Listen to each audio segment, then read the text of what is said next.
Okay, we're live. We're live. Hello, everybody. I'm Aaron Hall. I'm here today with Rylan Warner. We are attorneys at Joseph and Hall, here for our weekly update.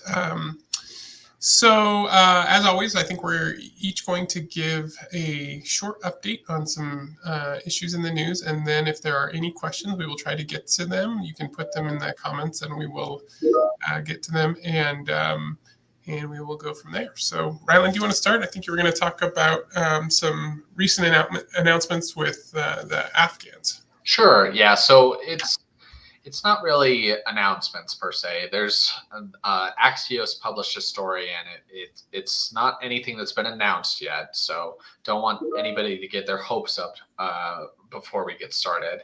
But there are some rumors going around about some plans in the White House to speed up Afghan resettlement into the United States. So it's focusing primarily on people that have been able to evacuate Afghanistan and have made it to Qatar.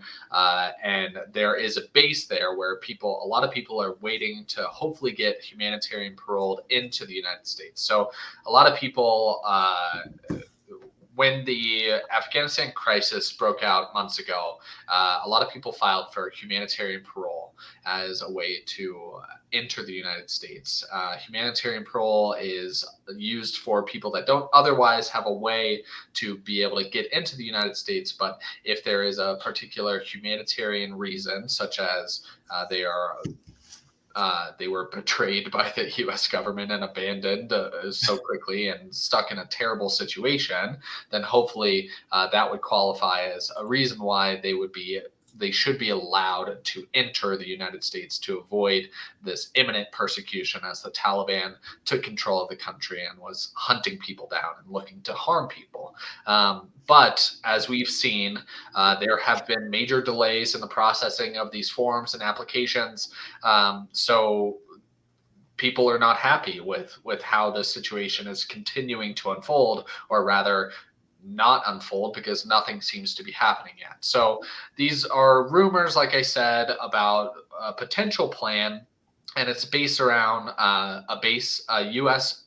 Military base in Qatar or near Qatar. I'm not exactly sure where it is, but supposedly the Biden administration wants to be able to make it kind of a sped up refugee process for the Afghanistan people that have made it to this location. So typically, when a person is applying or is a refugee, they are fleeing from persecution in their home country, and they are put into refugee camps where they are processed, they have medical screenings done, background checks done, and they ultimately just sit there and wait until a country will be willing to take them in as a refugee.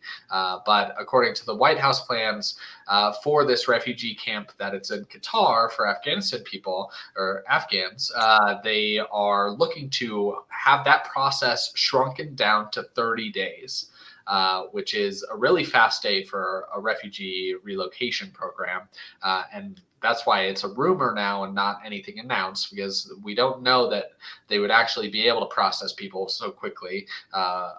As you might know from watching our other Facebook Lives and just knowing about immigration in general, there are tons of delays in the immigration world, and we are suing the government for a lot of those delays. So who knows whether or not they would actually be able to cut down the processing time to 30 days and actually get people in. But that is what they are hoping to be able to do. But so they would ramp up evacuations from this Qatar location to 2,000 Afghans per month is what they would hope to do. And then half of them would be SIV holders, or special immigrant visa holders. These people are typically people that have worked with the U.S. military in Afghanistan. They've had certain positions that allowed them to get a special immigrant visa, such as a special translator. So half of the people that would be that this would apply to would be SIV holders. Which, why have we not got SIV holders out of there already. I mean, if they already are the holders or applicants, if they have a legitimate claim, it's ridiculous that we still haven't been able to resolve issues for those people. But then also half of the other people would be refugee applicants, the types of people that we've been applying humanitarian parole applications for that wouldn't otherwise have a claim to enter the United States, but because their home country has been taken over, they have nowhere else to go. So that's why we would extend this opportunity to those types of people to take them in and try to provide them some safe refuge from the terrible things they've been experiencing. So it's just a rumor, like I've said a million times at this point. So don't want to get anybody's hopes up that anything is changing soon. But there are rumblings that there is a plan in place to hopefully speed up the process. So I know we do sometimes get questions about that here, so I wanted to address it here. Yeah. Thank you. We'll hope for good things there. Yeah.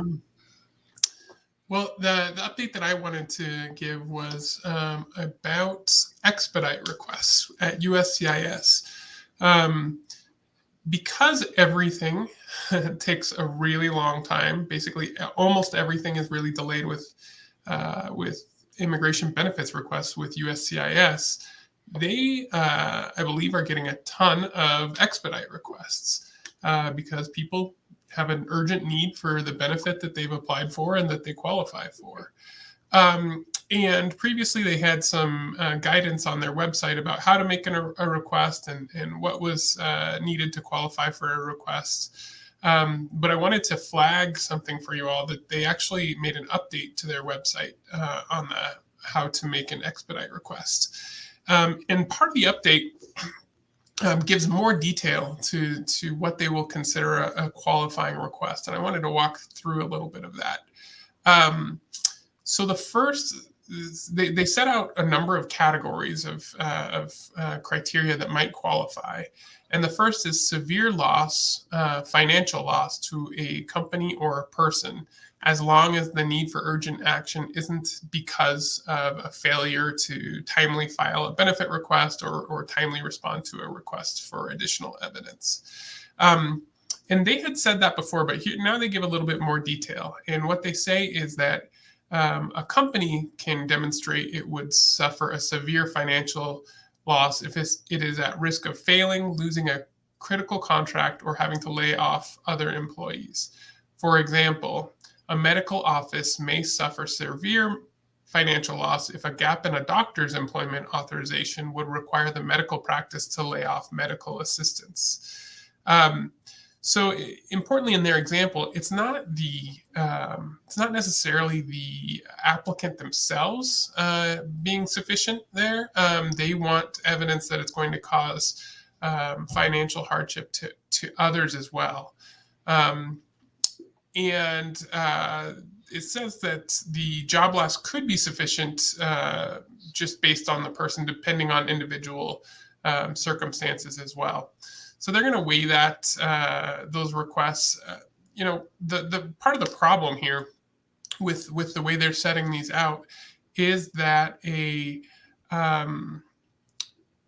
so many people are at risk of losing jobs and job opportunities, and what would qualify as severe financial loss. If they're not approving employment authorization documents in a timely manner, then people and their families are at severe financial loss. And I don't think that there's any way around that. So, while I appreciate that they have the ability to grant an expedite request, really they've set themselves up for being flooded with these. And unfortunately, I don't think that they'll end up granting the majority of them, just because if everybody qualifies, then it's no longer an expedite.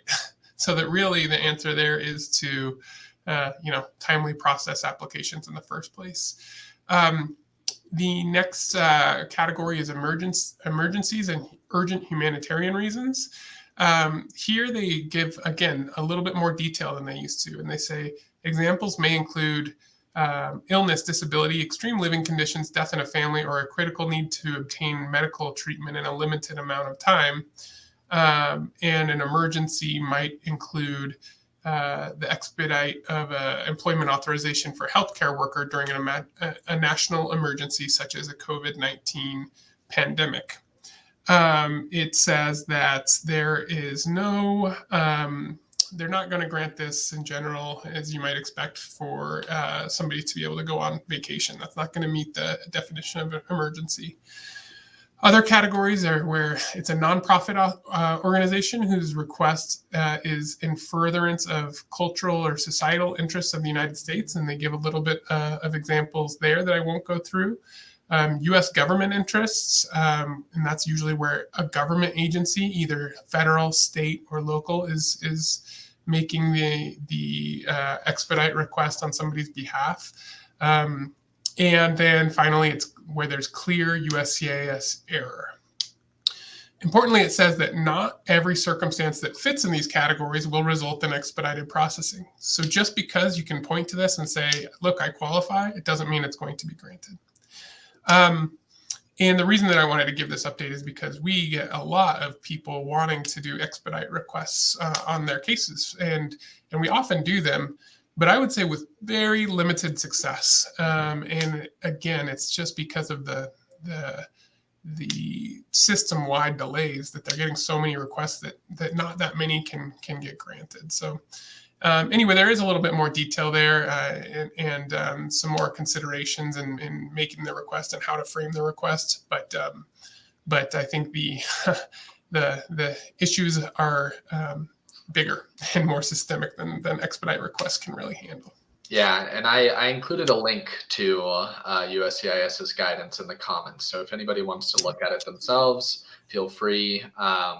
Yeah, I imagine that a big reason why they put out this guidance was because they're getting so many requests, and so they want to be more specific with what they're looking for in terms of a request. But still, so many people fall into these categories still. So yeah, they're still just gonna get flooded. It's not gonna make a difference, and I wish that we could get some more expedites actually going, but I doubt that this will have the effect that we want, at least.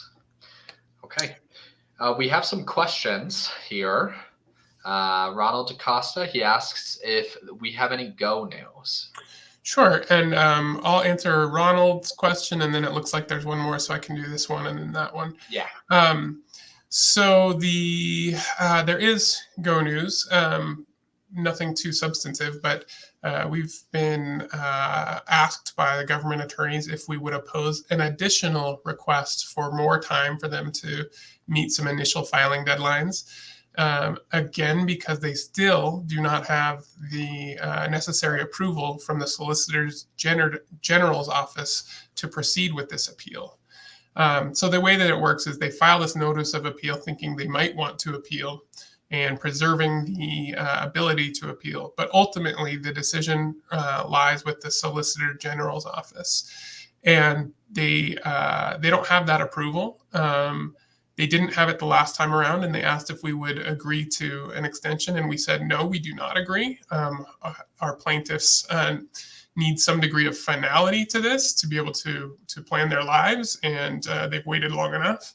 The court granted the additional time over our opposition, and we responded in the same way this time. We said, no, we do not agree to an additional delay in the appeal. And so once that's filed, we'll see if the court is willing to give them more time. They very